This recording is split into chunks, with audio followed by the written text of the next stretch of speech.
What is up, everybody? Happy Friday. Welcome into the Nick Club Wrestling Happy Hour. I am one half of your host and virtual bartender, Mr. Nick Teodoro. Joining me, as always, is my tag team partner in life, my wife, Miss Nicole. Nicole, what are you having this evening? I am having my usual Tito's, vodka, cranberry, and orange juice. Mr. Nick, I need you to tell me what you're drinking and our three things for the show. I'm having my Cabernet Seven Oaks red wine as per usual here. Well, the Bloodline have sacrificed Paul Heyman. We've got a new VHS tape from Uncle Howdy, and we've got predictions for WWE Money in the Bank. It's Friday, July 5th, 2024. This is the Nick Club Wrestling Happy Hour.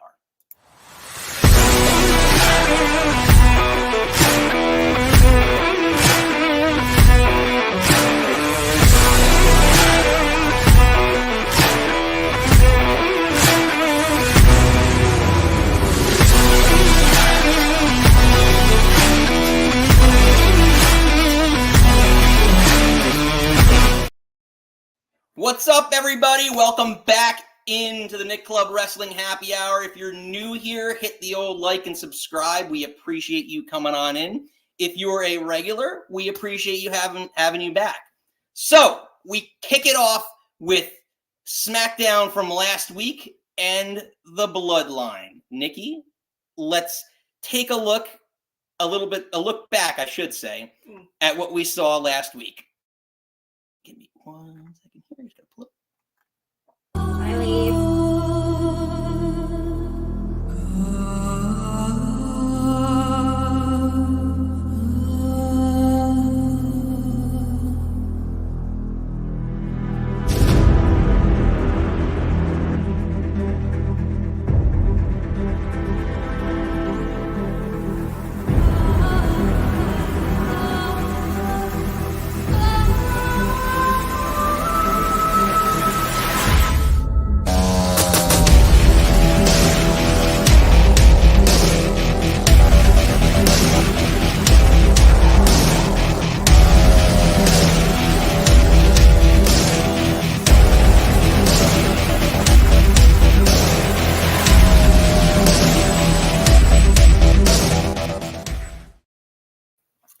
So, we take you back to SmackDown from last Friday, the Tribal Chief Acknowledgement Ceremony, where Solo Sikoa will be acknowledged as the new Tribal Chief. We open with SmackDown, the new Bloodline 2.0, whatever we're calling them, the Bloodline, if you will, come out, and they're immediately greeted by Cody Rhodes, Kevin Owens, and Randy Orton. A scuffle ensues, a lot of craziness. We'll go back to some of the highlights. Kevin Owens does a senton bomb off of the the stands through a table. A lot of craziness. Ultimately, Cody Rhodes, Kevin Owens, and Randy Orton get banned for the night from MSG. And that leads us into the acknowledgement ceremony of Solo Sikoa. Nikki, you can take it away. I'm going to apologize. I was dying this morning, a little too many Surfsides last night. So all my notes are on my phone. So I'm going to try not to stare at my phone this whole time, but this was a fun segment. So Solo comes out with just Gorillas of Destiny and Heyman, you can tell, looks off. And I love, because he did this when Roman Reigns was missing. He's not dyeing his hair. He's not shaven. His eyes are puffy. Again, I say this every week, give the man an Emmy. So his hashtag hostage Heyman. I'm getting that over. So they get into the ring. And Heyman's about to do his normal, ladies and gentlemen, blah, blah, blah, blah, blah. And Solo cuts him off. He grabs the mic. It's immediately they start chanting, "We want Roman." And then Solo introduces the Samoan werewolf, Jacob Fatu. I don't know if we saw it. I guess we didn't see it last week, but he has this amazing amazing entrance music. I feel like the new music lately has been pretty crappy, but I think this one's pretty cool. You know what's neat about that is that it's kind of a derivative of the Solo music. Yeah. Like Solos was very, and which kind of goes back to the whole original the Usos from NXT type stuff, or when they first debuted. The tribal type music, but it's a much stronger like version of that. It's his NXT. Well, Solo's was his NXT music, and he was the street champ. And I just feel like I really like Solo's music. I really like Jacob's music. But again, earlier in the night, they said that Jacob wasn't here, and now here's Solo introducing Jacob having this huge big entrance. So then commentary's putting Jacob over, like, how he's so strong, so dominant. Like, they're like, oh my God, like, he has all the strength of the bloodline in one person. Like, Corey and Barrett put him over. So then he gets in the ring, and then Solo goes to MSG, like, acknowledge me. Huge boos. Heyman's like, oh my, like, covers his mouth at one point. It was like, he can't believe he did that. Well, they actually start bleeping out because I guess everyone starts to do the F you Solo chants, which is now the big to do, I feel like. So then once he says acknowledge me, all besides Heyman, everyone puts the ones up. He looks shocked, and then he goes right hand man, Tama Tonga, step up, acknowledge me. Tama does. He says, infamous Tonga, come up and acknowledge me. He says, our love always, I acknowledge you. He goes, my enforcer, Jacob Fatu, step up and acknowledge me. And he's like, I love you, I acknowledge you. Which Jacob just plays like a crazy person so well. Yeah. like I know but just him and Tama just play this like savage, like rogue, like Heyman plays like a rogue Samoan thing so well. So like I know Tonga's part of this, but like he seems more of like the reserved, like quiet, like guy. But like these two just play this up so perfectly in this new iteration, right? Because obviously, like Solo was Roman's enforcer, and now they have Jacob as his enforcer. Like, I really do love that. Even though he's kind of small, I feel like he's a little bit smaller than him. But right, I digress. But he said, like, again, commentary put him over that he has like the strength of the whole bloodline, but. I don't know. He's all even the though way he's to smaller, I think he's probably better in the ring, a little more vicious. Yeah. He plays it off well, regardless. Yeah. So then out of nowhere, I think it was Tama or Tonga, one of them. They pulls out the Samoan land. I'm gonna try to say this. The Ula Fala. I think that's it. I'm sorry. Someone correct her in the comments. Well, I don't know how you can correct the pronunciation, but we'll try. Ula Fala, Ulafala, Ula Fala. So then, like, even see Heyman's face is like, he starts screaming. He's like, "Where did you get that from? Like, where did you get this?" Because I think it's like it looks exactly like the one that Roman Reigns has. Yeah. So I think they're insinuating like this is Roman's. So he's just like, "Where did you get this from?" So basically, then he goes to Heyman, like, acknowledge me as your tribal chief, hands him the mic and hands him the Ula Fala. And then Heyman hugs it and kisses it. And should we Well, take you to it. I love you. And I acknowledge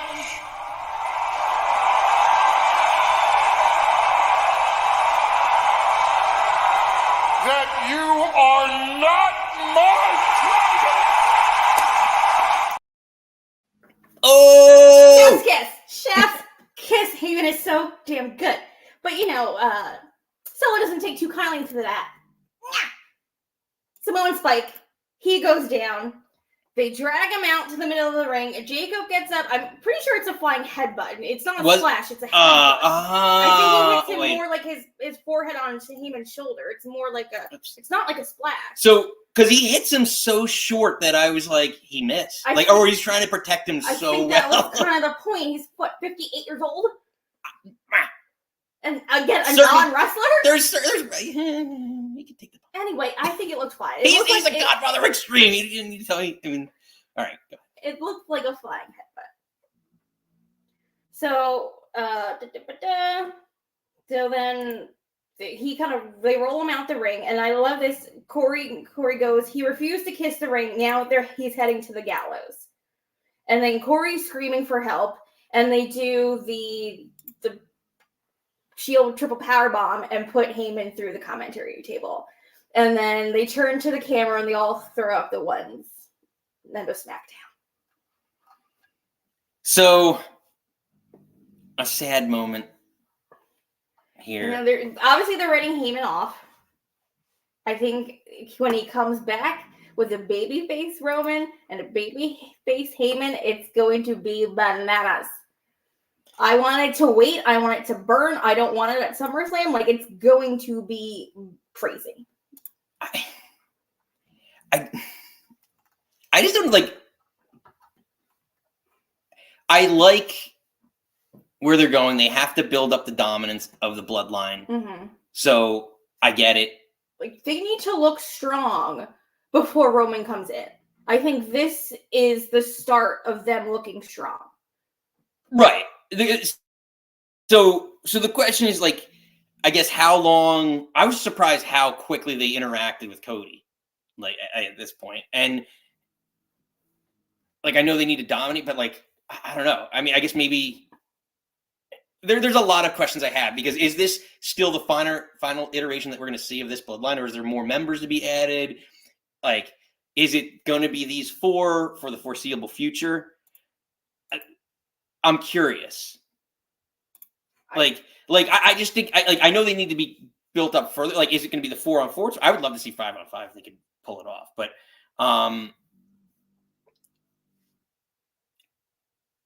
like, where do you go after if they?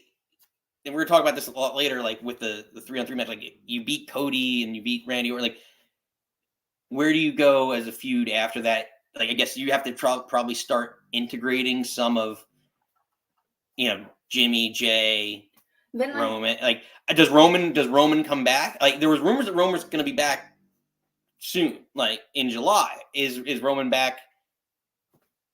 Could he return at Money in the Bank? Oh, like, God, no. They need to wait. Like, because I feel like after you just debuted Jacob last week, he finally just has, like, again, I forgot to say that, like, Jacob's putting the Ulafal on him, like, they're anointing him, really, like, they're tribal chief. This is his blood, this is his faction. You have, like, the two brothers, you have your crazy enforcer, and then you have the leader.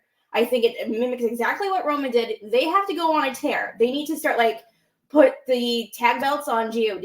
I think maybe I would like at some point maybe Jacob to have a belt, but you need to start, like, they need to blow out tomorrow, build them up, put some gold on them, and then Roman come back. Like, they have to, like, this is like their first, all four of them together.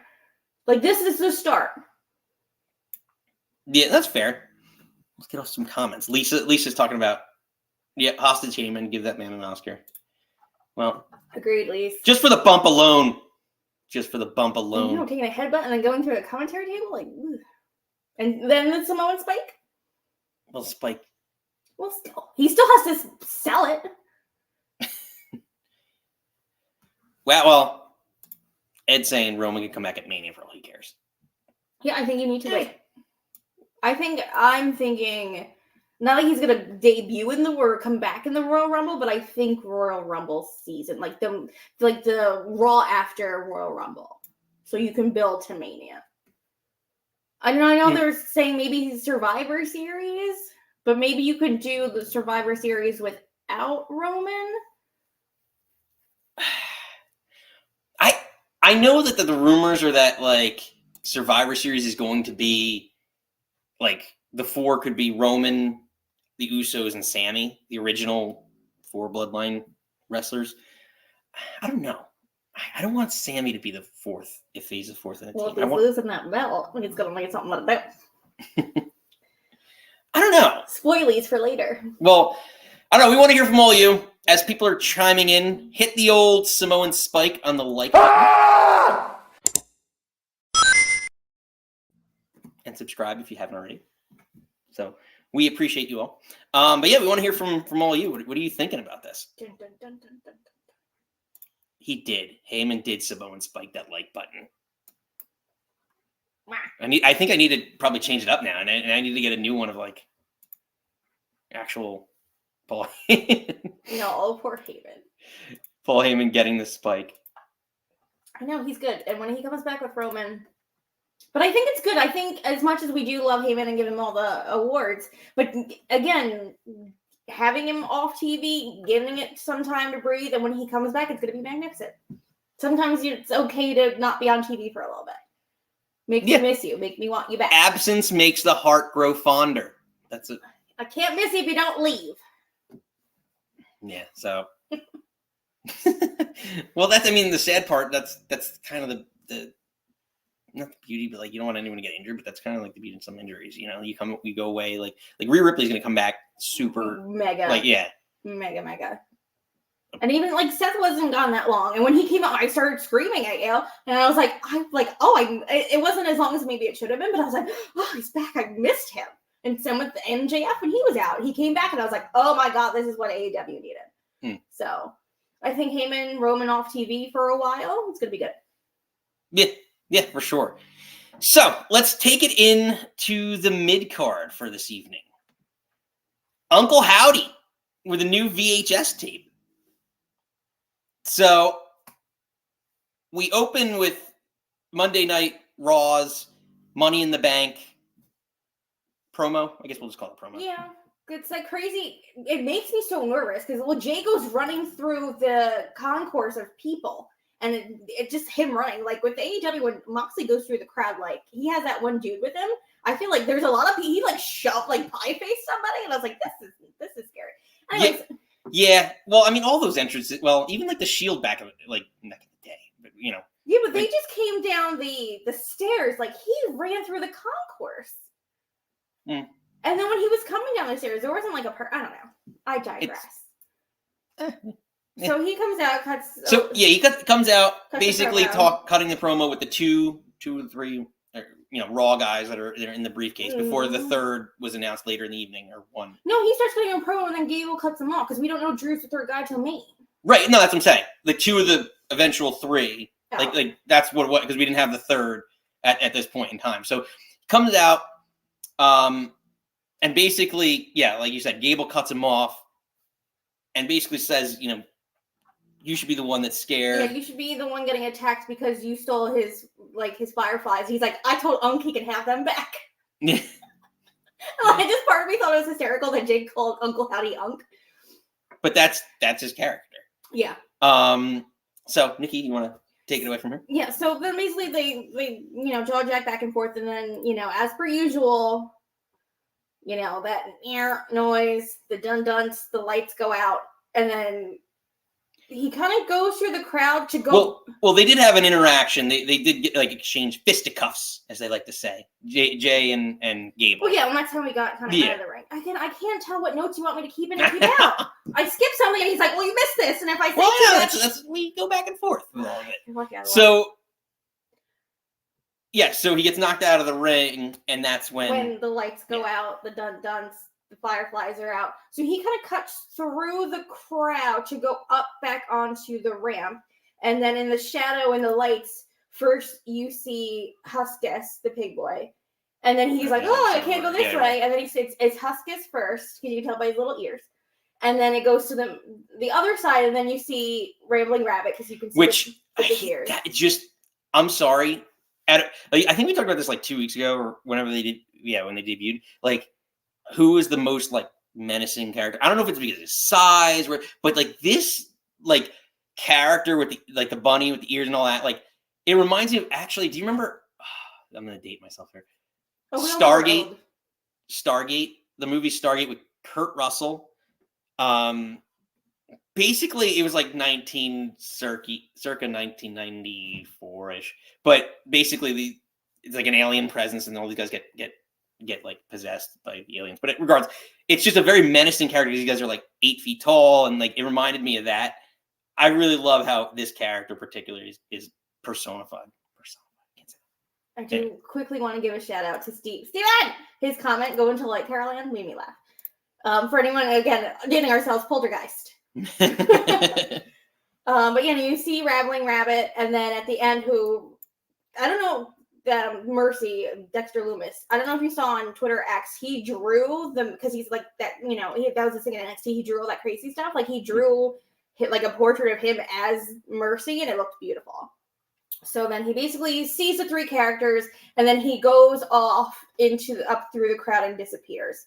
And then they cut to commentary where Abby Nikki is handing Michael Cole another box. A box-like structure. A box-like structure. And this because Pat's still out, but he had Corey on commentary with him, and Corey's like, I don't want to be involved in any of this.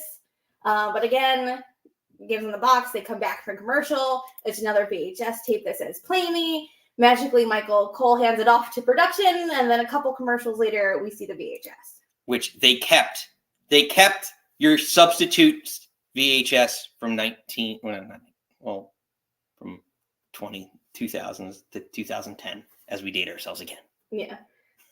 So again, it's another interview between kind of Bo Dallas, Taylor Rotunda, and Uncle Howdy. And then it's basically Bo's like, what are we doing here? And it kind of pans out. And if you can see that, like, they're in the fun house. They're in a blacked out version of the fun house. Which I didn't catch that originally. Like, I just thought he was just like, what are we doing here? Like, overall, like the whole theme idea of like, what are we doing here? You know? Yeah, but as it progresses, it's like they talk, we'll get there, but like they're in the fun house. And then Howdy goes, do you think you brought me to life? And then Bo goes, I was destined to do this. And then Uncle Howdy goes to him, so do you think you're special? And this is where this gets so much fun for us. So, on the show, we're big Bray Wyatt and Uncle Howdy fans. We're going to play this back. This is very reminiscent, and we're going to compare these side by side. So take a look to his answer to, do you think you're special? Special. Special implies that others are not. That there's others that are less than, that deserve to be forgotten.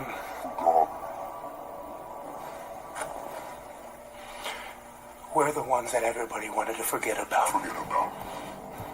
We're the ones that everybody abandoned.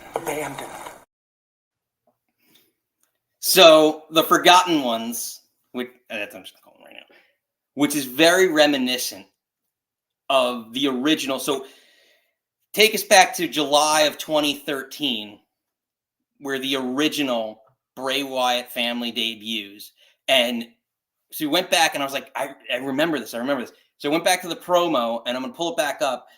And you're going to see a lot of similarities on how he introduces them in terms of, again, like, I'm not special. These are all, things like we together, we were forgotten, right? Like that theme.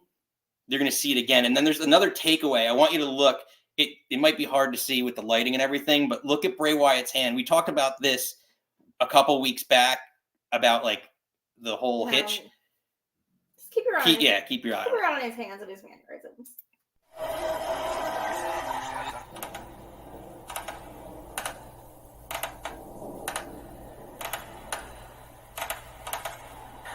I have no followers. I have only brothers and sisters, all in the name of cause.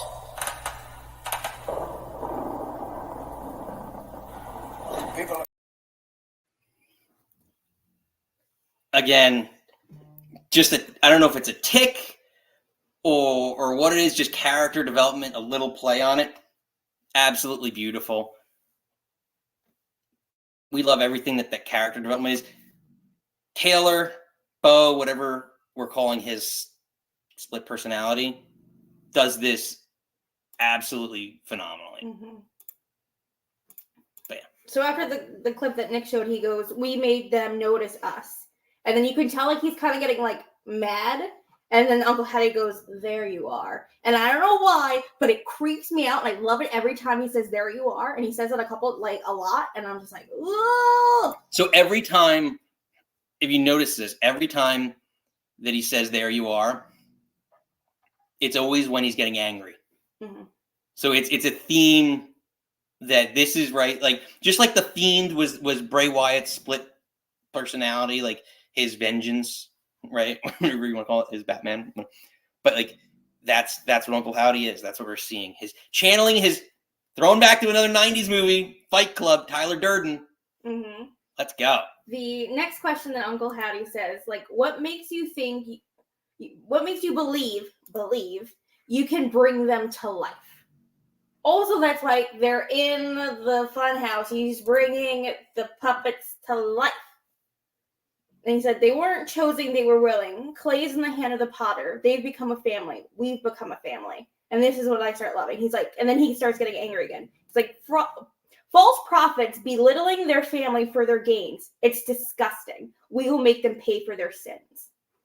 And I'm like, hello, Chad Gable. Watch out, buddy.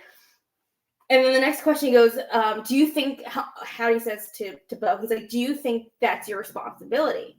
And then things go off the rails. That's when he starts getting angry again. He's like, I'm the voice of the reckoning. I am the reckoning. I am nobody. I am all of us. I set them free. I freed them from the cave. I gave them a family. I made them beautiful. I am the reckoning. I set them free. And then Uncle Hattie goes, there you are. End scene. Goosebumps. I love it. I love what they're doing so much. Yeah, it's great character development. I'm wondering how, like we were talking, like, are they going to introduce each character? Is this a phased thing over the next couple of weeks to introduce every character and how they came about? I could totally see that, especially with all the play up videos and like the letters and stuff like that. Yeah, I think they will do that. I think this is like, I think maybe him saying like they're Clay in the hand of potters. Like I feel like we could get to videos of all of them. But I just think that was Wyatt's, or, bracing, like, this is a family. We're a family, my brothers and sisters. And, like, Bo's doing that again. He's like, this is our family, and we're going to go after someone who's not good to their family.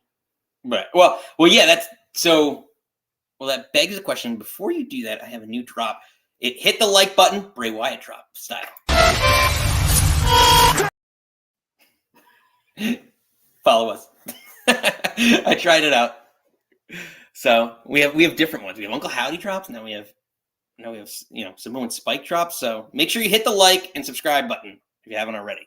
But it actually begs the question, like, who is the Wyatt's next target? Because there's a lot of questions of where, like, was Chad Gable the target? Is Jey Uso, who's been involved in some of these situations, is it someone, like, could eventually, I know they're not on the same brand, like, not next part, but eventually could, like, anyone who's bad to their brother, like, could it be the Creed? I don't know. Yeah, I think you have this, you're like, who's next? I'm like, he hasn't finished Gable yet. Yeah, but I don't know that, like, I don't know that he's finished. You don't think this is going to be a match between Howdy and Gable at some point? Oh, really? I don't want to spoil our picks for later, but be a wrestler. They do have to wrestle at some point. They do, but I don't think Gable's going to be. I think Gable's kind of like a, what's the word? Not white herring. Is it a white herring? Red herring? One of them. Red herring. One of the fishes. But, like, I think Gable could be someone in this storyline that, like, is just, like, kind of like not like, I don't want to talk about like Dom Mysterio, but like kind of like Dom Mysterio is like kind of just like not an innocent bystander by any stretch, but like just kind of like falling into this storyline by the side, and then ultimately there's another target in here that he gets, because Gable's staying heel, and I don't, even though that the Wyatt Six get cheered a lot. You're gonna get argued about the heel thing, face heel. Yes, I am. Because I think they're going after a face. I think they're going after a face target. I think with him saying there's false prophets belittling their family, like, I don't know. I'm not going to have this argument we have every week about heel faces. I want to hear from everyone here chiming in. And then, who's the next target? Is it still Chad Gable? Or do you think maybe, this is the Money in the Bank preview. Do you think tomorrow night somehow that it could be another, could be some other person? Could be Jimmy. Main event Jey Uso, sorry. Dario. Let's see who's chiming in. All right, Ed says it's Gable. Ed agrees with me. Well, Ed agrees with you, but I don't agree with Ed. Well, I think it's Uso. Main event Jey Uso. But we shall see. I know. I'm excited to see, again, if they do show up at Money in the Bank, what video we're going to see Monday. I would like them to switch it up a little bit, because if it's a third week in a row, you see Nikki come and give him a box-like structure with a video in it. Like, maybe we can do something a little, I don't know.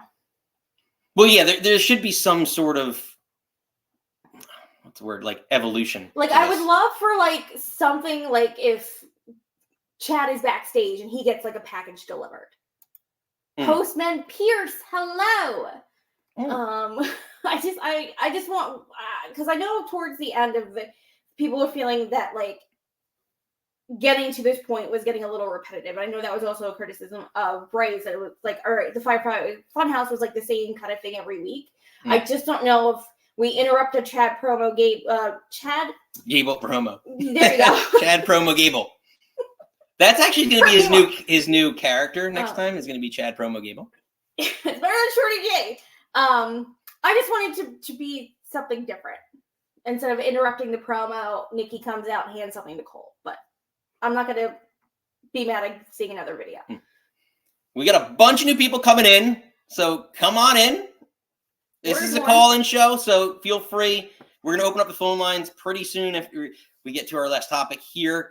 If you're new here, hit the old like and subscribe. If you are a Bray Wyatt fan, you can do it.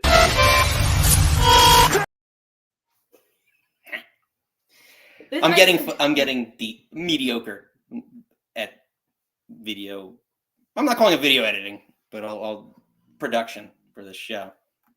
Thank you. You're welcome. I'm here every Friday at 6. This was a unique show where we were just a little off schedule, but we're back here every Friday at 6, except this Sunday at 6, where we're recapping Money in the Bank, which brings us to the reason this show, well, really the main theme. Yeah, they don't do the money. It makes me really sad, because I feel like it's probably such a Vince thing that Triple H is like, but I don't know how I feel like these weird little spy people. I think of Shane McMahon. I don't think of Vince McMahon when I think of No, here comes the money.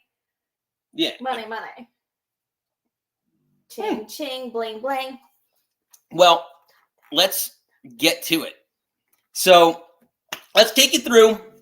There's 5 matches on the card. I thought there was going to be 6 because I thought Liv Morgan was going to sneak it. I love these 5. Again, 5-match card. Last week, AEW, I stayed and watched the whole thing. 15-match card.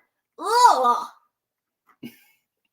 Well, still, I mean, again, 5-6 matches, 5-7 max. I appreciate it. 2 hours 45. That's a pay-per-view. Yeah. PLA, Well, whatever. If you're not sure of all the matches, all 5 of them, let's recap it and take you through some of the images of the last couple of weeks that got us here.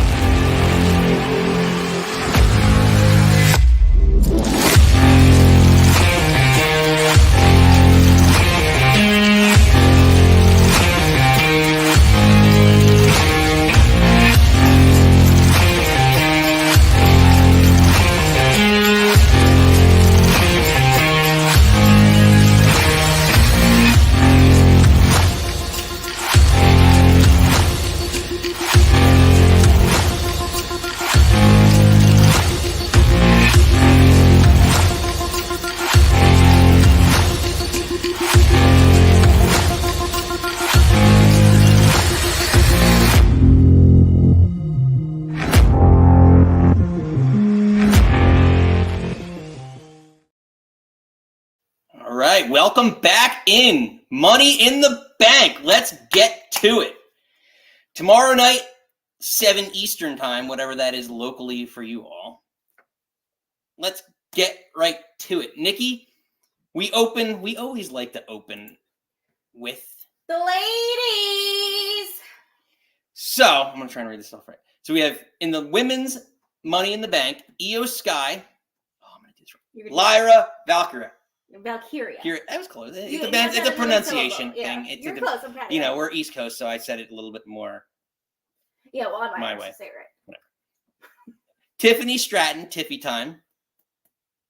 We also have Naomi, Zoe Stark, not to be confused with Zoe Sky, friend of the show, and Chelsea Green, one of your favorites, all of our favorites. Who doesn't like Chelsea Green? So, Nikki, let's get right to it. What are you thinking? Who you got? So again, I very much, Ed and I were talking last night, very much, it's a lot of my head versus my heart. So my predictions are all over the place. And also what I've been saying on this podcast for probably like 3 months now, since Queen of the Ring, I originally said Tiffy to win, give her a little pink briefcase. But I have changed my mind, and I'm going Chelsea Green. I think you needed to give it to a same rationale of why, unfortunately, again, don't play the thing, why I said Nia was going to win Queen of the Ring. I think you need a kind of a delusional heel. Wait, don't. Anyway, I'm trying to... Yes, Queen. But again, and I'm not saying that Tiffany's not. I think Tiffany is going to be a world champion. I don't necessarily think maybe she needs a briefcase to do that. I think give it to more someone with a character. Like, not that I don't get it. Tiffany does, but I think Chelsea's just a little more the veteran, can do a little more with it. And I would love to see her run around with it. She also, again, if this is anybody else, I'd be pissed and devastated and annoyed. But she said she was going to bring back the Divas champion. I find her doing that hysterical. She would do it proper because she gets it. She gets professional wrestling. She gets the entertainment access. And, like, again, her and Matt Cardona, chef's kiss all day. But put it on Chelsea. I want to see the shenanigans that come from it. You want to see her and her spicy, saucy little margarita? Again, like her, like then having Piper, I almost said Piper Niven, to protect her and the briefcase from people. Like, I just think it's going to be great. Again, I think Chelsea's been grinding and working, and I think that she needs something. And I think because they took the tag belts off her, like, I don't know. I want to see it. So, I don't know. And this is news to today. Well, to us today, to me today. But, like, so the other thing is in this match, just an interesting angle, before I give you my prediction, that Trish Stratus, you mentioned this, so I'm going to give you credit where it's due, is hosting Money in the Bank this year. So is there any interaction between Trish and Zoe? Because the last time we saw Trish is when Zoe turned on her, and she did with the Z360, and Trish didn't really celebrate, right? But are they just because they're in Canada and you want Trish, or is there going to be some storyline development or something? Because I know, like, what her match was, it was her, Dakota, and Ivy. It was her, Ivy, and somebody. Was it the Dakota Kai? I think it was the Dakota Kai one. But I think people wanted to see Dakota, or, you know, I know Ivy Niles, your girl, that maybe seeing her in there instead of Zoe. Well, Ivy needed to lose because she needs to fall enough because this Creed, her, the Creeds. Again, yeah. I'm just saying. So speculation station. Before I tell you my prediction, which is going to give it away, but actually, yeah, this is a perfect segue to my prediction. I think Tiffany Stratton is going to win this match. 100% hands down. She's a perfect contender to hold that belt, that title, whatever you want to call it, briefcase title. It's a title, though. It's a title to be Miss Money in the Bank, Ms. or Mrs., whatever they want to call it.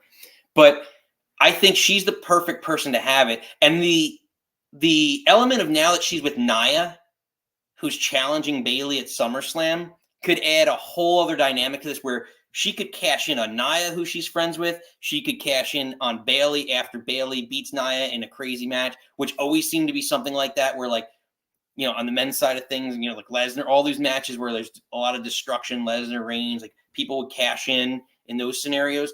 I could totally see that happening and that being a way to, you know, Bayley's out of the title picture.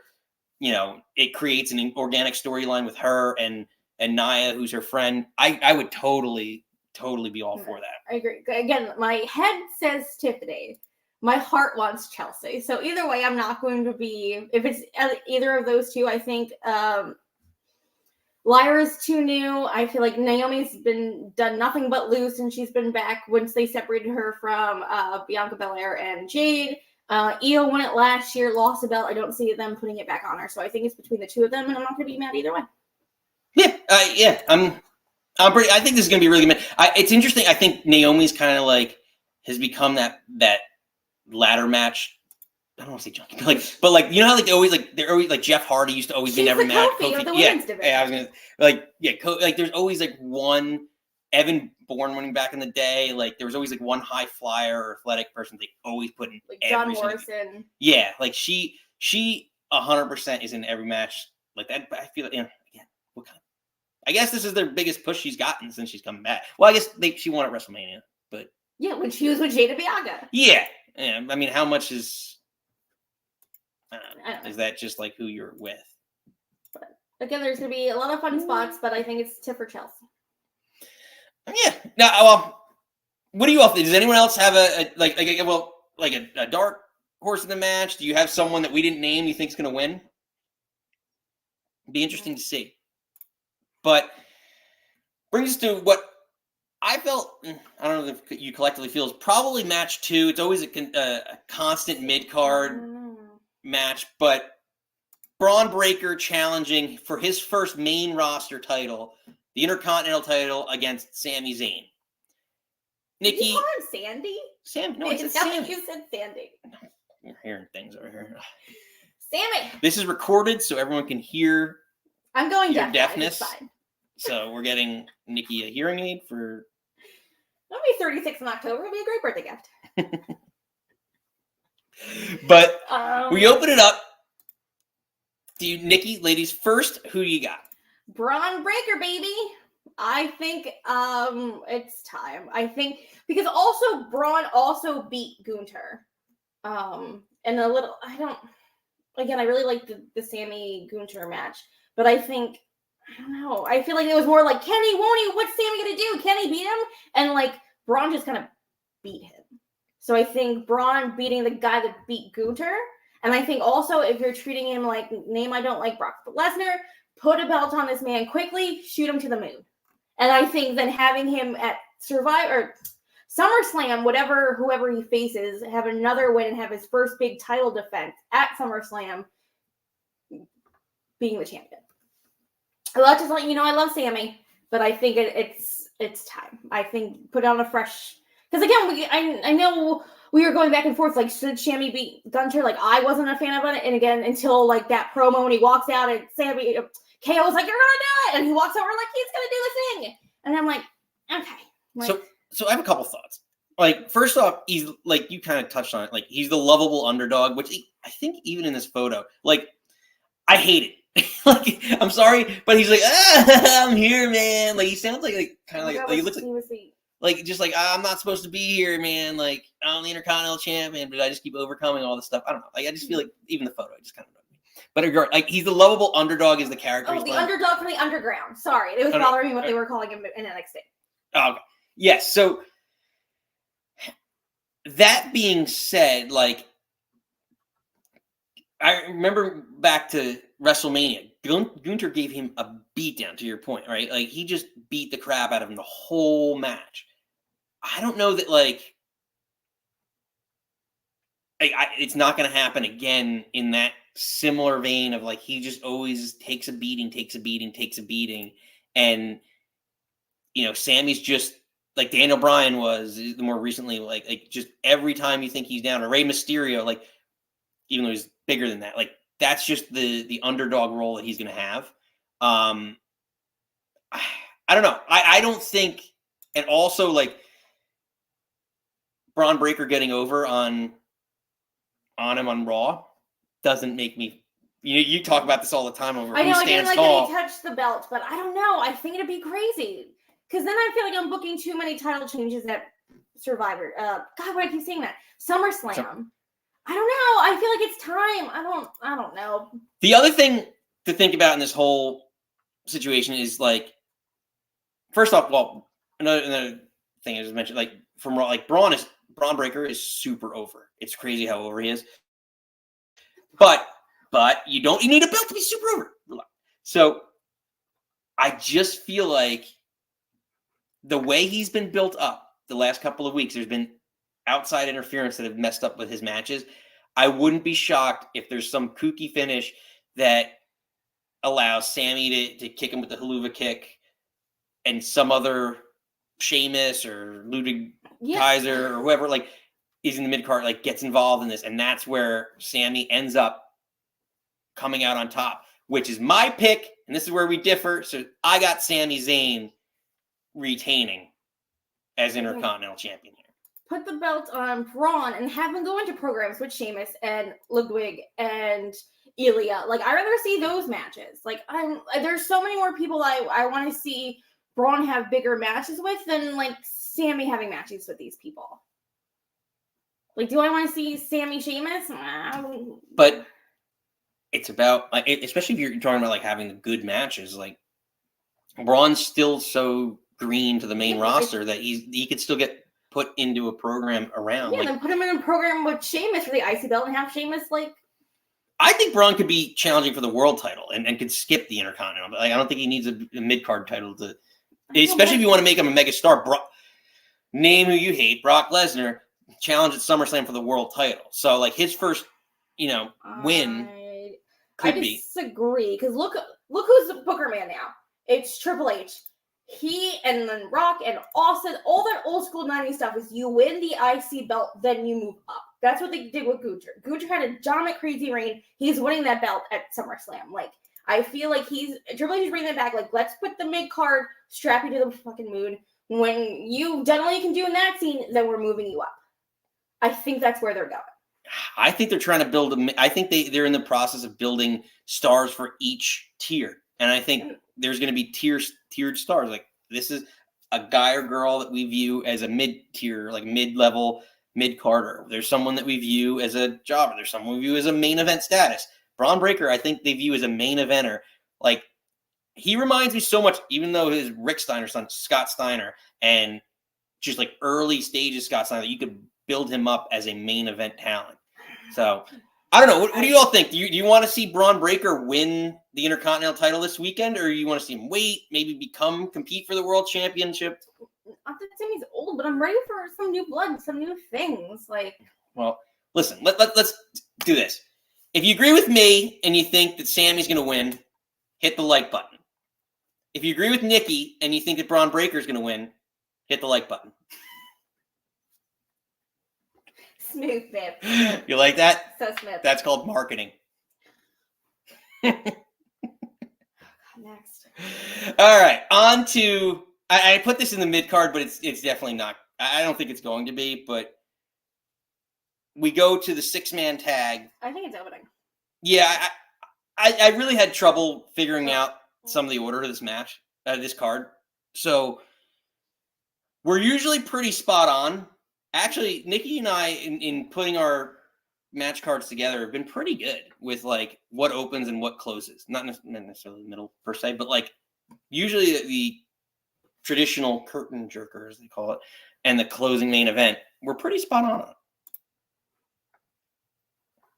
Hold on, before we let's close out some of the comments for that.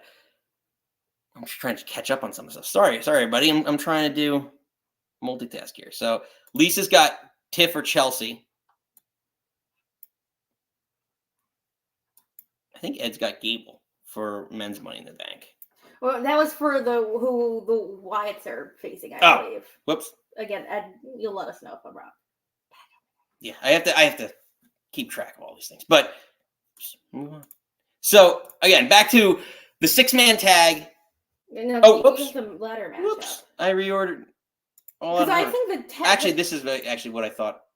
Well, I think the tag is going to open. It's Cody. Cody's going on first or last, like he just did with the last pay-per-view. See, I got all messed up. This is what happens when I put it together 20 minutes before. So we're going to go. We'll switch it up. We're doing it live. This is what live is like for us. So we'll switch up with the men's Money in the Bank in the mid-card. So we have Chad Gable, Jimmy Uso, or Jay Uso, sorry. I don't know why I keep saying Jimmy Uso. Main event Jay. I know. I don't know why. If I don't say main event, I say Jimmy. It's like a subliminal thing, subconscious thing that I can't.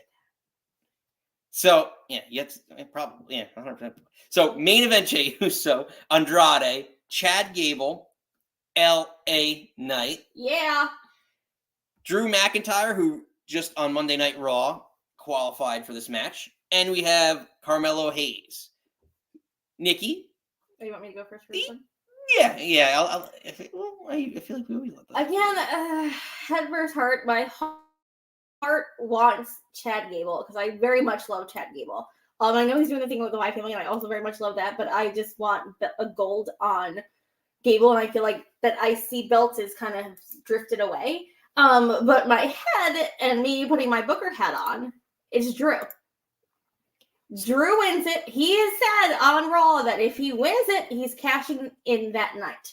So to me, early, he wins the briefcase. Again, Steven wrote, and then what I figured, Seth Priest is main. Drew goes to cash in on Priest Punk intercepts. He loses the belt. He loses the briefcase. I know it kind of nullifies the briefcase, but they usually do one quick one, one long one. I'd rather see the women have it for a while, whether it's for Chelsea. But I think this is going to be quick. It's going to be sweet. It's going to be heat. Put it on, Drew. I love you very much, but I disagree with you, as usual. This is why Nikki and I have a podcast and don't run a wrestling company, because I would book it differently. So I think the winner of this, and I'll start with this first, is Chad Gable.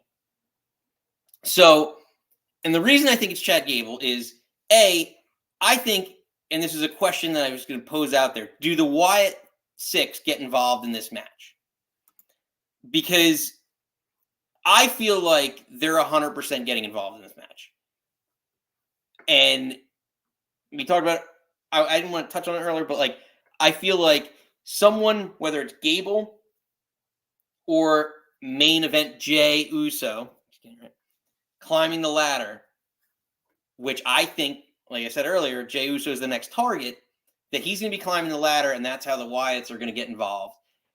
And just like, if you recall, a week and a half ago, 2 weeks ago, Chad Gable got in the Money in the Bank match because of all like nefarious activities and everything else. I feel like he's going to benefit from this and get the, I'm calling it the weird like Dom Mysterio, like I said earlier, like the Dom Mysterio treatment, where he's just kind of like a, not the red hair. There's a word for it. Someone in film is going to tell me about this and explain. Bait and switch? Is that what you're Yeah, doing? maybe a bait and switch. Yeah, like. Because red I think herring the term's like denouement or something like that, where like red there's a herring is usually when the character you think did the bad thing, so everyone thinks that guy did the bad thing, but it turns out to be the other person. yeah. Turn. Someone's gonna say something. Taylor thinks Gable sucks. Well, how do you think Gable sucks? I really want to go into the Taylor. You feel free to call in when we open up the phone line to explain this why you hate Chad Gable.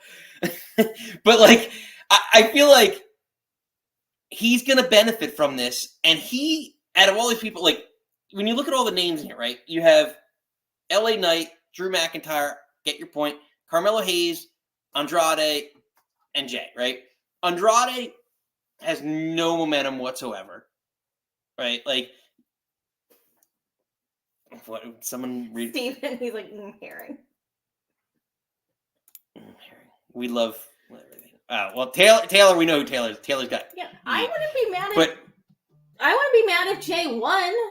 Like again, like pretty much like Drew, Jay, or Gable, I'd be okay with. Again, LA Knight, I was counting for months before this. Like, say what King of the Ring, but I just don't think he's gonna do it. The thing is, I just feel like, all right, Carmelo Hayes is too young. Andrade's got no momentum, and I know you could build it up over the course of giving him it for a year. I don't see Andrade being having world champion momentum at this stage in his career, or in this stage in his return career, whatever. You have Drew. To your point, that's a storyline angle that you could run where he loses it. Like, well, I just remember Corbin being one of the guys who lost it. But you have LA Knight, who's a megastar, and yeah, does he deserve to challenge for? Absolutely. But he's a. You hate this. I'm doing it. He's a face. It's a heel thing to have the briefcase and cash it in, unless you're calling your shot like John Cena did. So unless LA Knight's going to do that, which I don't like him doing. No, I think he's going to go. It's going to be him and Logan Paul at SummerSlam. God damn it! For the U.S. belt. I think that's where Logan drops the U.S. belt. Like, I think that's fair. It's SummerSlam, yeah, for sure. I mean, he's due, but again, so LA Knight better as a face right now.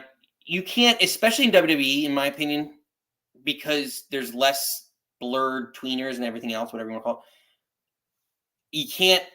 I think you need more faces in WWE right now, and there's not enough real top tier face like Cody, and then I think LA Knight's the number 2 face in WWE. You don't think it's Jay? I would say Cody, Jay, LA. As much as I love it. I think they're very much level playing field. Maybe I think LA Knight is a little bit more over. Or what about my Seth?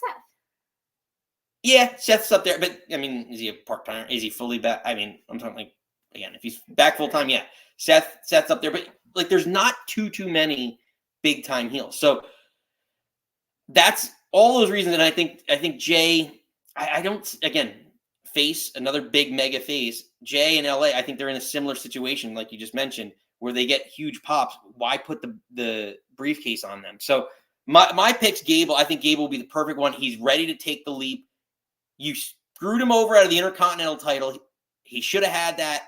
Give him a chance at the world title and let him run with it. And let him actually, whatever it is, 8 months, 10 months, close to a year from now, have that stable, the hashtag Chad Gable stable, and throw that out there and have him with the Creeds and Ivy Nile as the world champion and say, like, this is what my tutelage can do. It would be great. I think he's going to be kind of flirting with Otis. Oh my gosh. I had a little dyslexic there. But Otis, and trying to get him back for the next couple of weeks until he finally realizes that, like, the Creeds are really where he needs to be at. And it's interesting that the Creed brothers, and we're talking about family. It's a nice play, I feel like, in the writing angle. So we want to hear from all you. What are you all thinking? Who do you got winning this? Who's the next Mr. Money in the Bank?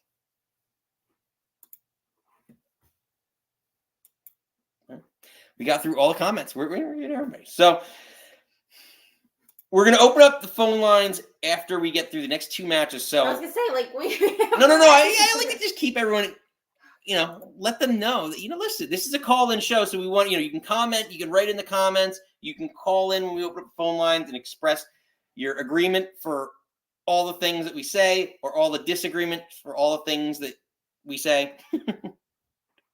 But we want to hear from all you. It helps us understand if we're actually making any sense on this show.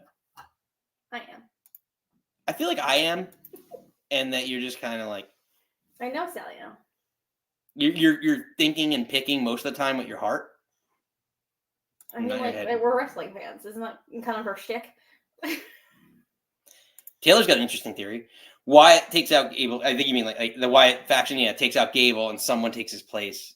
Yeah, it could be a miss. That would be a nice twist on it. But who would take his place that could be a Money in the Bank winner?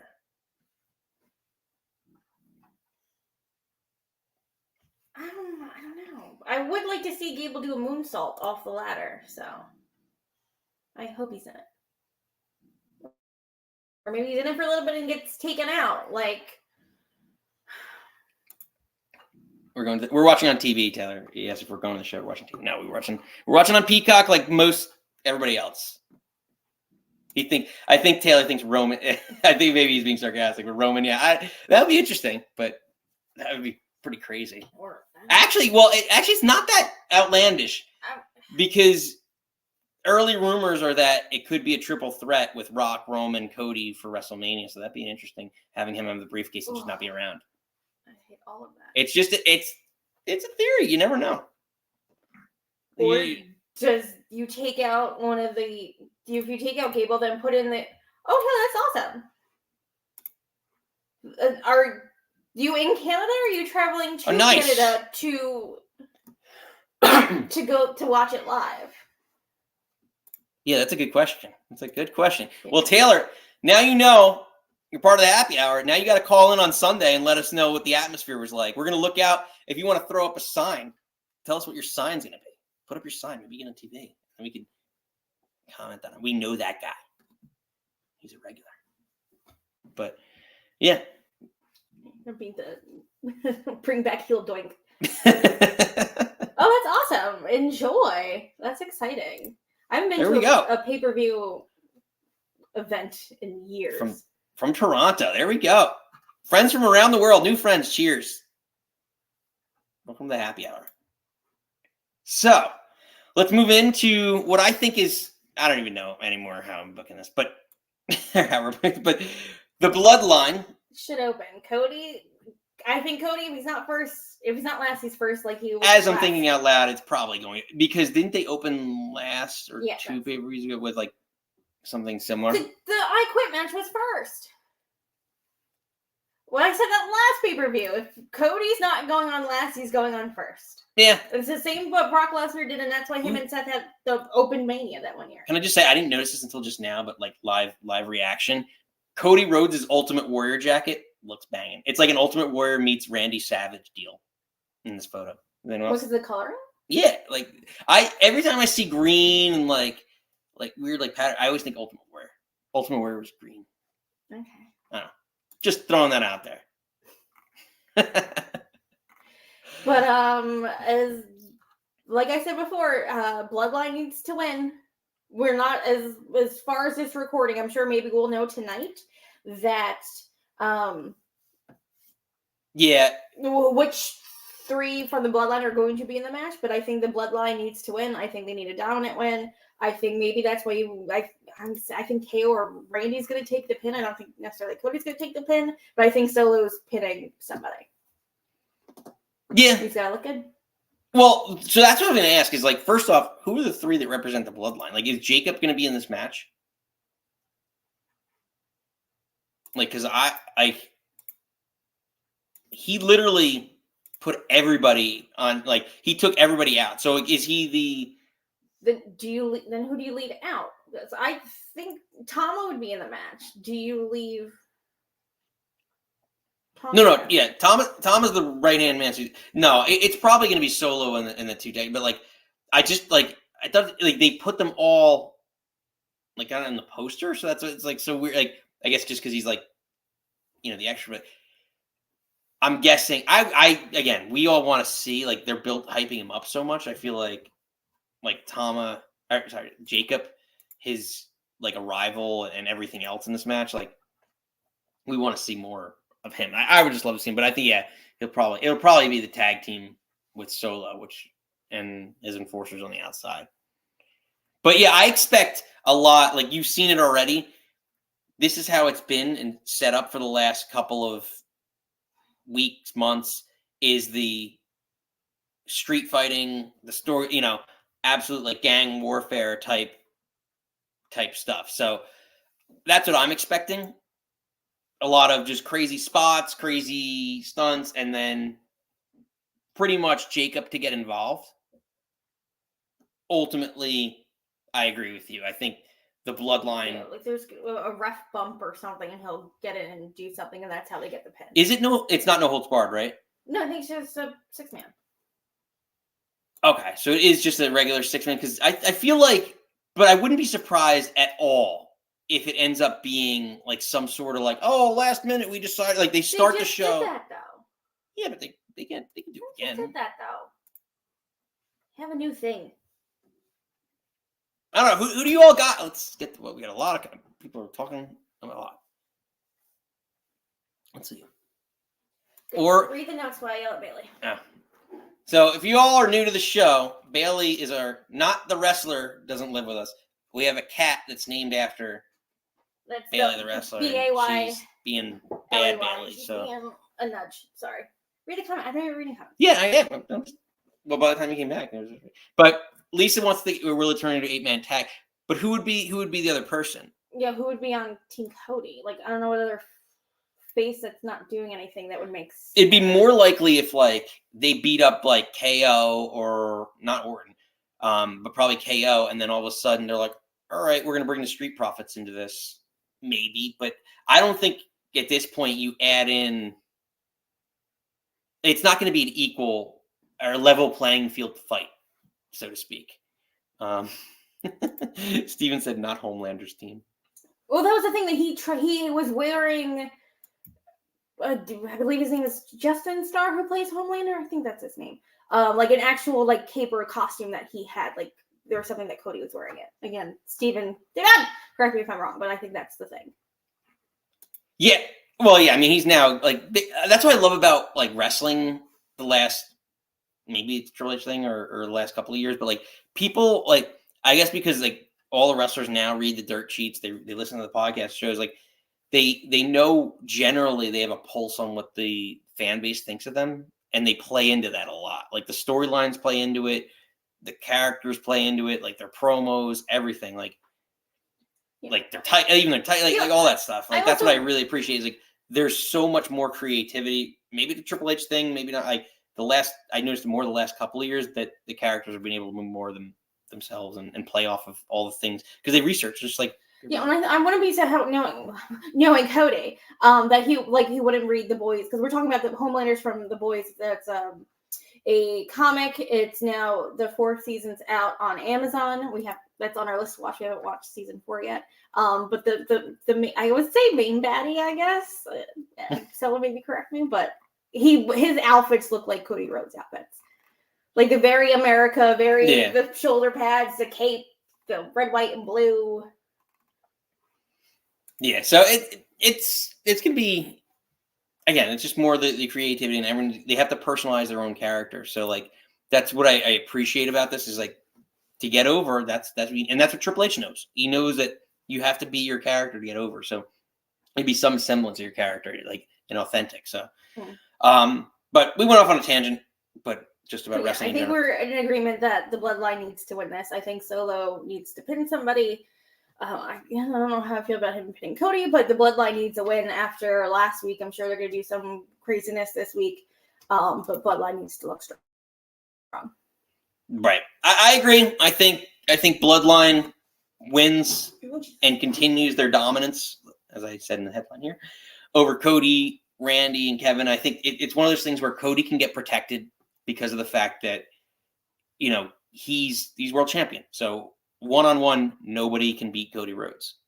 Should be able to beat Cody Rhodes. He's the best professional wrestler in the world. That's what the world champion should be. But when you team him up with people, and who wrote something in the comments? But when you team up with some people that aren't his friends, Heyman doesn't return with Jay Jimmer when he comes back with conscious. Is he Pillman now? Yeah, seriously. Heyman's got a gun? Unbelievable. But honestly, I think we're in agreement here. This is one of the rare times that Nikki and I tend to agree on, I guess, a subject. What was? I need to catch up on all these comments. Stevens. All right, let's catch up on comments, and then we'll get. Sorry, Stephen. Heyman reincarnates new Jack. Rest of these new Jack, you scary man. Oh gosh. Phil 9mm. Gosh.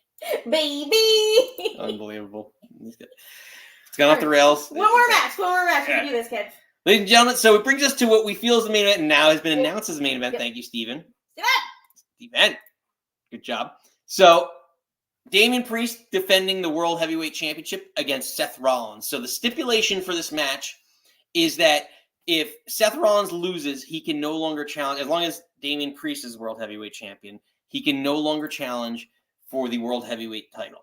If Rollins wins, Priest has to leave. Not only does he lose the world title, but he has to leave the Judgment Day. So, Nikki, what we now know is the main event. Again, what are your thoughts? Again, if you're a regular here, if you watch our stuff, you know I'm in love with Seth Rollins. I love Seth Rollins so much. I don't think he's winning now. I think Priest retains, because I think at this point, Seth can take a loss. Seth can put someone over, and I think Seth putting over Priest would be a big deal. And I think with their promo, I guess 2 weeks or 3 weeks ago, that Priest was like, I wanted to cash in on you. I wanted to go over you. And I think Seth putting him over would look really great. I think also at this point, like I said for my other prediction, I think Drew is going to try to cash, because like I feel like Seth Rollins has not been in this feud, because again he lost the belt to Drew, went and got his surgery done, just coming back into the mix. So it's with the Drew cashing in, it's cashing in on Priest because Priest cashed in on him, and I think that's at Main. That's when Punk comes out also to have Drew not cash in. So I think Priest walks out as champion. Because I know the Judgment Day is going to break up. I don't necessarily want it to be because of a stipulation. I want Priest to walk away from them, not because like he lost to Seth. So I agree. I agree with you on that. Priest is walking out champion in here, but there's a couple of things that are happening along the way. Like Damian Priest is 100% turning face during this whole process. Face heel. I know you're getting upset. No, I think I agree with you. I just think it's not because he beat Seth. I think it's because the Drew Punk cash in that second half of what's going to happen after this match. Well, so there's a couple of things. Like Finn comes out earlier on Raw, and he's like, everything's changing, and they had the match Finn and Seth on Raw, and like him saying he doesn't need the Judgment Day and all this other stuff. I think there's going to be some, I don't know what, but something that solidifies him as a full-fledged babyface in this match. I don't know what. Like, he's going to have some another interaction with Finn, where Finn's going to try and help him, or Finn might. I don't think Finn's going to turn on him just yet, but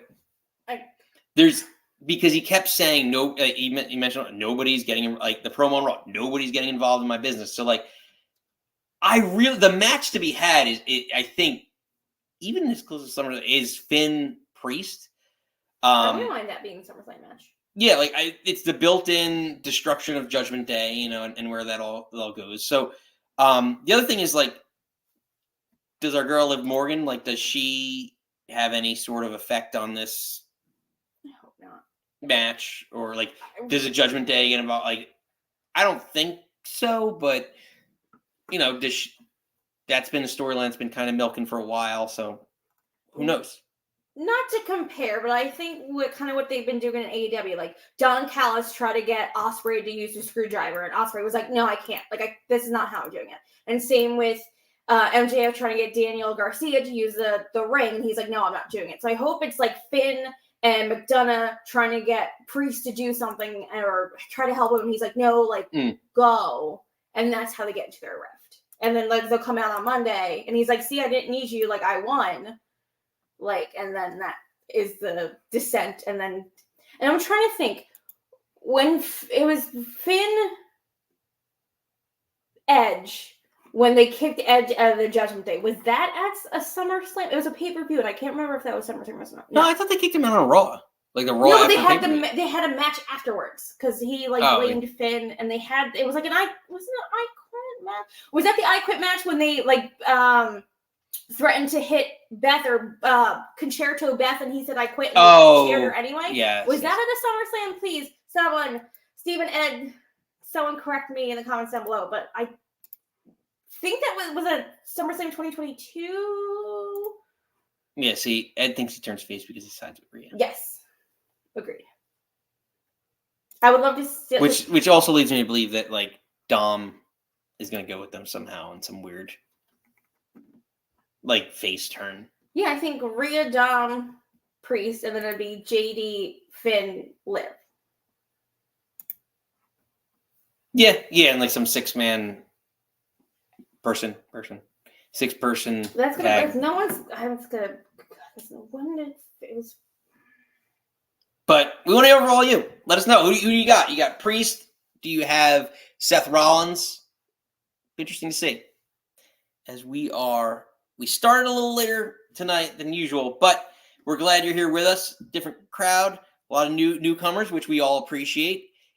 And again, if you are new, make sure you hit the old like and subscribe. It goes a long way to helping the cause. Oh, it was Extreme Rules, which led to the cage match at Mania. Was the cage match at Mania? No, it was Wrestling Mania. It was 39. So a lot to take in. So Nikki's got. Wait, you have. Sorry, we both agree on actually for one thing, well, sort of. Yeah, we disagree on the women and the IC. Yeah, so again, we'll get there, and I'll be 5-0, and you'll be 3-2, but it'll be right. Wait, hold on. Sorry, again with my phone bringing up her notes. Yeah, IC. Well, I guess in the men's, because you said Gable and I'm saying Drew. Whatever. Check us out on Sunday and see who gets to rub it in someone else's face. Yeah, well, we want to hear from all you. So let us know. Huh? What are you thinking for Money in the Bank? What are you drinking tonight? What are you thinking when you're drinking? We're going to open them up then. Let's. Are you ready? Money in the Bank phone lines. Sometimes. All right. Let's hit it. The button. Where's the button? Hit it and quit it, baby. Oh, I changed everything around, so now the button's in a different spot. So let's get it started. Phone lines are open.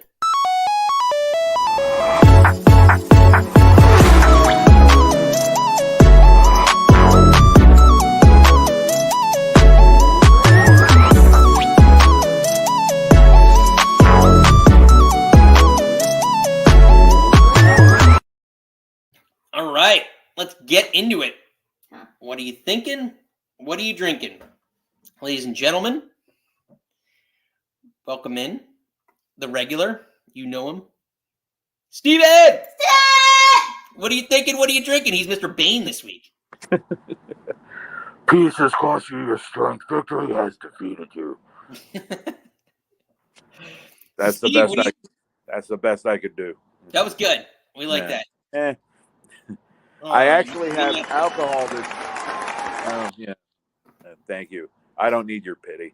I actually have what's supposed to be sangria today because that's what it said on the bottle, but it's not.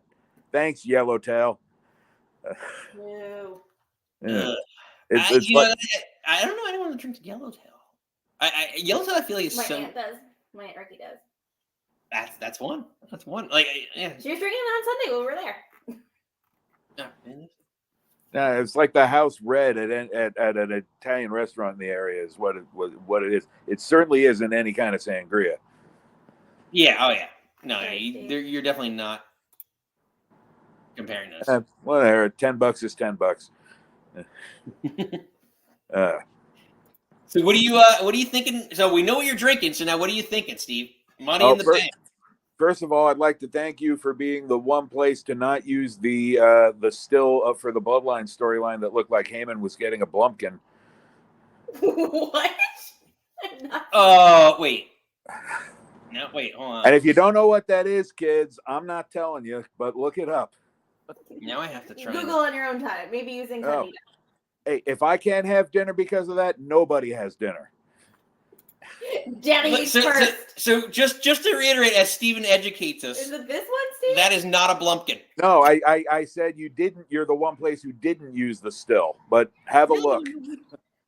Well, I'm not going to Google it. I have to now. You got to text it to Nick. Yeah, we're going to have to really understand this. I'm going to have to Google this later. But anyway. Looked horrible. Oh, gosh. Hold on. Let's see. Second of all, Money in the Bank. Great idea. I wish I had more of it, but let's see. I think I had trouble deciding who I thought was going to win the men's briefcase. I just knew it was going to be somebody from Raw because I'm figuring the two more vulnerable champions are Bayley on the SmackDown side and Priest on the Raw side. Right. And I think it's pretty. To me, it's almost a given that Tiffany is going to win the women's briefcase and probably cash in at SummerSlam, aka Hot WrestleMania. But so you got for your men's. I'm sorry. So for your men's Money in the Bank winner, who do you said you got someone from I Raw? think I think now it's going to be Drew finally once and for all. I was having trouble deciding it's going to be one of the three guys from Raw, and when they said that the main event was going to be Damian and Seth, I'm like, okay, whoever cashes in that briefcase, whoever gets that men's briefcase is going to cash in at the end of the night. So I think it's going to be Drew. I think Chad is going to get close, and then the arena's going to go dark, and Slipknot's going to come out and cost him and leave him laying. So, So you think that why? So you answered a couple questions. So you think that not only you think Drew's winning, but you think that the target for the Wyatts is actually Gable. So all this stuff is actually them going after Gable. Got to start somewhere, and then Gable tries to challenge them to some of them to a match at SummerSlam, where he tries to get Otis back and get the gang back together. Yeah, so you think it's more of a slow burn, and that, like Nikki said, right? Gonna be- but not too slow. I mean, you have to start seeing them in the ring, and for it to be effective, they have to start murking people. Like, I don't mean like the same people everybody murks, like Cedric Alexander and people on that level. I mean like Gable, like Sheamus, for example, just total squashes of people you're not used to seeing squashed. At least not recently. You sound a lot like Ed. Ed wants them to basically murder everybody on the main roster, like Ed. Well, Ed is a smart man, I hear. So it's good. Good idea from him. Well, Steve, yeah, it's interesting. Any other thoughts before we let you go here with your last shot? Any other thought? Yeah, gotta hurry this up. Yeah, just shout out to the local Stop and Shop for consistently being the first people to put out some form of Halloween candy this early in the year. Oh my gosh. Yeah. Oh. I don't even like candy that much, so that's a lot. No, but yeah, enjoy Toronto. Anybody who's going to the card Toronto, if you have some spare time while you're in town for the card, I can definitely highly recommend taking in a show at Second City up there. I loved Toronto when I was there. It's a great city. So have fun. Well put. Well, Steve, I'm out. pleasure as always. Adios. Cheers. You, sir, are cut off, or Bane is he being called tonight? Because he was called out. If you're new to the show, he was called out last week because Steven is kind of like the devil in AEW. He just comes in and changes his attire. He's got the mask on. No one really knows. So he got called out last week, and he's continuing. It's a mystery. He's like, what do they call it? Wait, Undisputed Kingdom. He's gonna have a faction. He's an enigma. What do they call? I was gonna say what they. We're gonna call you the super charismatic enigma because I don't want to steal. I don't want to steal that name. And Jeff Hardy trying to convince everyone he has charisma that he doesn't have. He's not that charismatic. Was it or the enigmatic? No, somebody. Oh my gosh. I know. Steve, I was trying to compare you to Jeff Hardy. Yeah, you tried. She's trying to put you over nicely. Well, phone line's still open. So before we get to our next caller. Hey, all. So Alicia's chiming in. We'll get to more comments here. Hey, all. Hold on. What about an 8-man tag with no-go solo shouts? I'm head of table. Roman comes out again. Him and I say, no, I'm the head of the table. Knocks Solo out and wins the match. Sweet. Roman wins the match? I think that's what she's getting at. I guess they're making an 8-man, so it's all 4 of the 2.0 bloodline. And then Roman comes like the 4th man for Cody's, Cody, KO, and Randy. That'd be interesting. It would speed up that whole storyline a lot. So it'd be interesting. I think they're gonna. That'd be crazy for them to do on, more the 5th major PLE, but that'd be crazy. Yeah. Like they're gonna build. I feel like it would be awesome. But they're going to build that up. Like, because I remember, like, Daniel Bryan, when he came out as, like, the 5th man against the Nexus, or 7th man against the Nexus, like, the whole Bret Hart thing. It'd be something along those lines. And yeah, they would wait and build it up and really slow play it to that point. Interesting concept. But yeah, I think it's going to be a 4-on-4 eventually, one way or the other. Let's see what else we got. Yeah, Alicia says, Slipknot. Love you, Steve. Yeah. Stop calling the Wyatt Six Slipknot. Oh, unbelievable. Again, for kids who don't know, Slipknot is a band from the early aughts that all wore masks. Go listen to the song Wait and Bleed, and you'll know what I'm talking about. Sorry, Steven, I don't drink nearly as much as Jeff. Yeah, I don't think anyone does. We call you the soberistic enigma. The sober enigma? Sober enigma. And I'm not going to read your comment because I know you're on the line. So let's wrap it up before we got 5 minutes before SmackDown here. So let's take one more caller so we can get off before, that sounds bad. So we can get everyone ready, a little bathroom break in, some snacks. But our last caller of the evening, ladies and gentlemen, Ed. Okay. Hey! Hi! I unmuted myself this time. It's great. Yeah, Nicely done. Learning. Computers are hard. Right? They are. They are hard. How's it going, guys?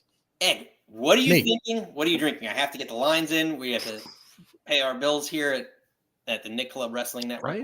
I'm kind of boring tonight. Just hydrating. Got me some Aquafina. Yes. Honestly, what am I thinking? I was going to chime in about everything you were talking about, but I had a conversation earlier. Yeah, right. I had a conversation earlier with a coworker of mine. He was asking whether or not he should watch AEW. And then I showed him the Orange Cassidy Penta match where they just Canadian destroyed each other back and forth. Yeah. Like right after just like no effort slaps. And then Tony Schiavone's like, what the heck did we just watch? And my coworker was like, I don't know. And I don't know if I should watch this. That's still such a great underrated the Canadian Destroyer. I could watch that done over and over and do over. love a Canadian Destroyer. I don't know. It's just fun. Don't get me wrong, but well, I guess what is he looking for, and what are you trying to say with that match? Are you telling him to not watch this match, or are you telling him to watch but this? listen, I don't know what to tell him. Like, I gave him the breakdown of like, okay, here's MJF. This is what he like. This was the Devil storyline, and the payoff was MJF's heel again. Like his big return, he comes back and goes, "Yeah, this was a stupid idea from Bad Creative." Also, he's cosplaying as Triple H. I love MJF, but what are they doing? What's happening? Well, he just turned heel again, so right. But he just came back with a big babyface return, and then fought somebody from MLW. I wish it was somebody from MLW. CMLL. Yeah, it's just Sarah. I don't know. Maybe they need I don't to know. have the course correct again. I don't. Well, they did that with Seth too. Seth was supposed to come back as 100 years ago when there's a big knee injury that he was supposed to come back babyface. They turned him heel. I think he's just doing a Brian Pillman, a version of Brian Pillman, like the Unhinged. Like that's what he's trying. I think we're gonna come back next week and we're gonna find out. Like he's like, well, you just like effed me over and like I'm out for myself. It doesn't matter who it is. Like the old Stone Cold like anti-hero type stuff. Well, he's supposed to cut a promo on Collision tomorrow, which again I'll watch at some point. But like you're going up against Money in the Bank, not happening. Yeah. But he said like, is this what you want, or is this?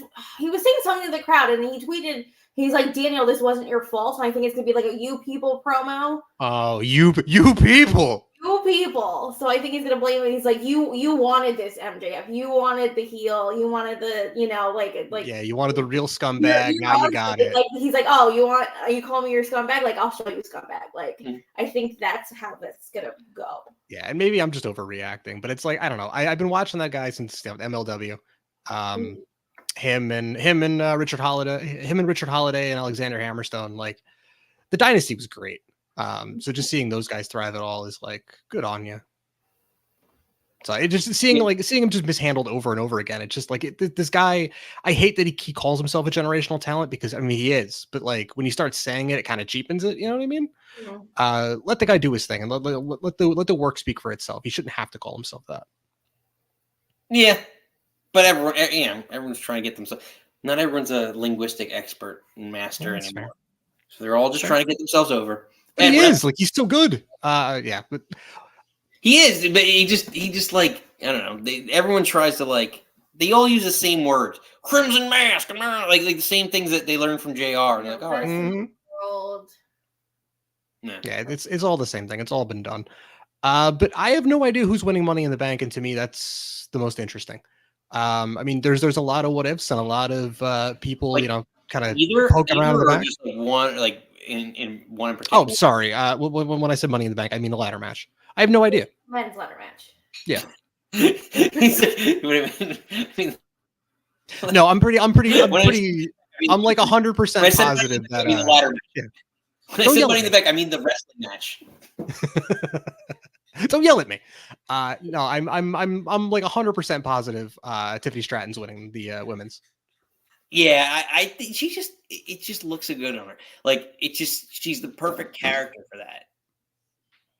Because who else? I mean, like, Chelsea Green's a close second for me because that would be fun. But I feel like that you're I don't want to say like you're cheapening it, but you are doing some fun character stuff with the briefcase.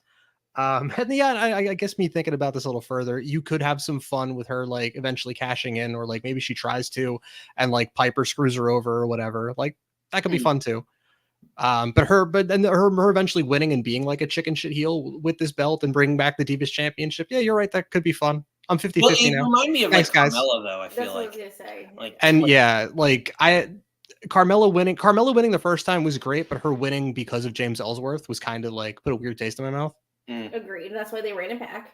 Yeah, but And like that felt bad too. agreed. But that's the shot they use in promo packages. It was the second one. Yeah, that makes sense. But yeah, the men's, I have no clue. I have no idea. Like, do you give it to Gable? But that feels a little weird. But like, I guess, does he have it? And now he's just trying to dodge the Wyatt 6. Does Drew win clean? Ed, to your point, as you say that, I'm just reminded of, like, remember how Sheamus was champion for the Nexus the whole time? Like, it could be like one of those situations. Like he tries to. It would be. Imagine it would. You can't tell me it wouldn't be awesome if, like, he had the briefcase for like months and months, and like they started just haunting him every time he tried to cash in. That's fair. And I'm thinking, yeah, and that's kind of what I was thinking, that like that could be kind of fun, or maybe they screw him, or hell, maybe the Creed brothers and Ivy help him out for this, and that's how he wins. Right. Yeah. I mean, maybe Drew just wins clean and goes to cash in later in the night, and Punk screws him over. My vote. Yeah, it'd be interesting to see. Again, I think we can agree, like, it's not Andrade. As we say that, it's I forgot he was in the match, and you guys talked about it earlier. And again, I feel like Mello on SmackDown versus Mello on NXT feels like two different Mellos. I'm like, where's the guy from NXT? Because this is not you. He feels. I get what you're saying. I think he's just trying to find his footing in a massive. It's a completely different thing going from NXT to the Big Show. So maybe it's just, I don't want to say like first night jitters because he's been there for a little bit, but you get what I'm saying. He's still new. He's still finding his footing. Yeah, I think he'll have a good showing. He'll do some crazy big spot, but he's not winning. Yeah. I'm hoping, and now that we're talking about this, I am hoping they turn this into some kind of big like Attitude Era car crash schmaz where we get Logan Paul screwing over LA Knight. We get the Wyatt 6 haunting Chad Gable. We get Punk at some point maybe screwing over Drew McIntyre. No, I was gonna say Drew Galloway. Sorry. Wait, is that a movie? Drew Does Dallas? It will be. Honestly, the next massive pay-per-view needs to be in Texas, and so give me Drew Does Dallas.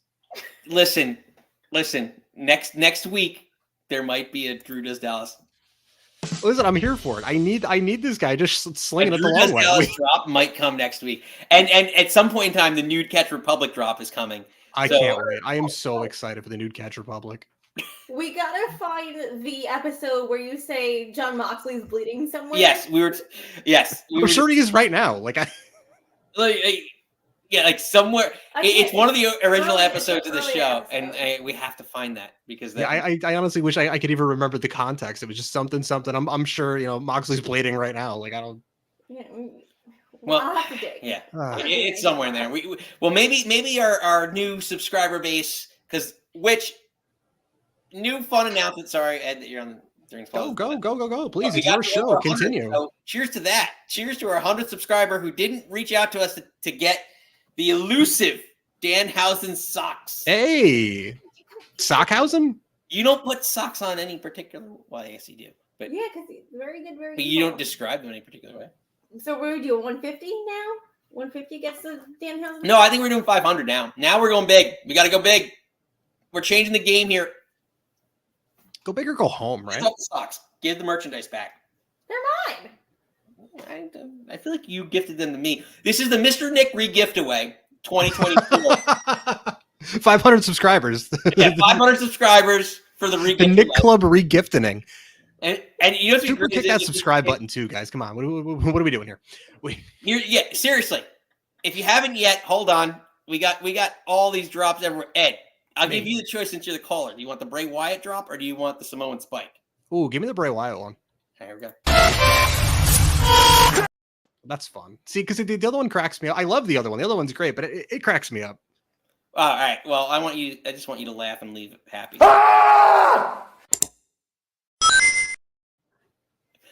Always double down. Leave the people what they want. Give the people what they want, right? Somebody should just give Solo a hug. He's so mad. He's always mad. Nothing can go his way. It's fine. He's got his enforcer now. He's gonna win tomorrow. I'm so excited. Just give me more of those guys. I can't wait for Tala Tonga to show up or whatever they're calling him now. I hope he's just Hikaru, honestly. But if he's popping in, let him show up, and he's the reason they beat Cody and friends. They actually probably going to make Hiku instead of Haku. Ooh, or does Randy screw them over? Because he was looking at Cody's belt with lust in his eyes. You know what I mean? Like he was.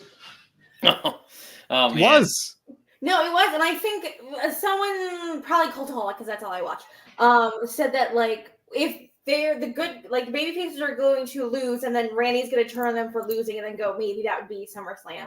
Yeah, because Nick, you were asking earlier, what do you do? What do you do? Like, so the Bloodline wins, and then what do you do with Cody? Well, Orton gets pissed, RKO's him. There you go. That's a huge SummerSlam match, and it continues the next chapter of Cody till we get to the match with The Rock.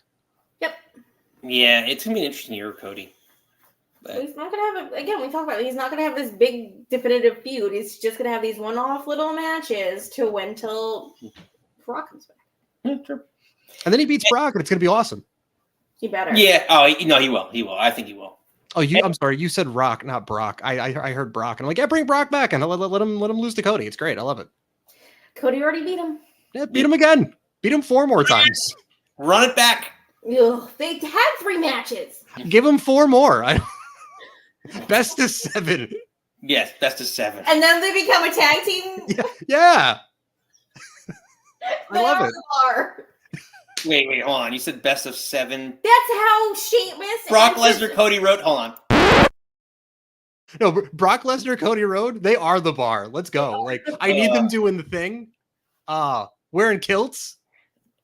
All right. Coming out to On that Sheamus' note, music. all right. That's how I know it's gone off the rails. Sounds like the schism. Let's go. Let him get his catchphrase. Ed, your last shot. I gotta get myself over. Come on. We know. I think we know what your last shot. Yeah, Darby Allin sucks. You already know. Ed, you're cut off. Bye, Ed.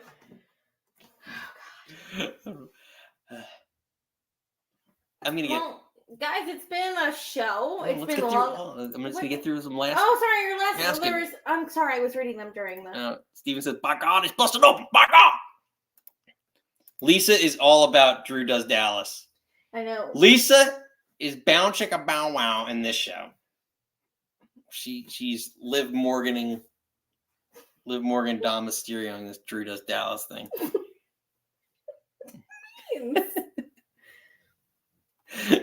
Were you calling her Liv Morgan? Yeah, like she, yeah. Lisa, like do you Drew- want me? Let me know in the comments down below. If you want me to smack him, or you're into it. Either way. hit the like button if you want me to get the Simone Spike from Nikki. But All right, bye-bye. it's been fun. We started a little later than usual, but we appreciate you all. Did she say yes? Nope. She said, "Do not call me Liv Morgan." I did not call her Liv Morgan. Well, she's not. Lisa, I love you. Well, it's a pleasure as always, but you don't have to go home. But you can't stay here. Bye.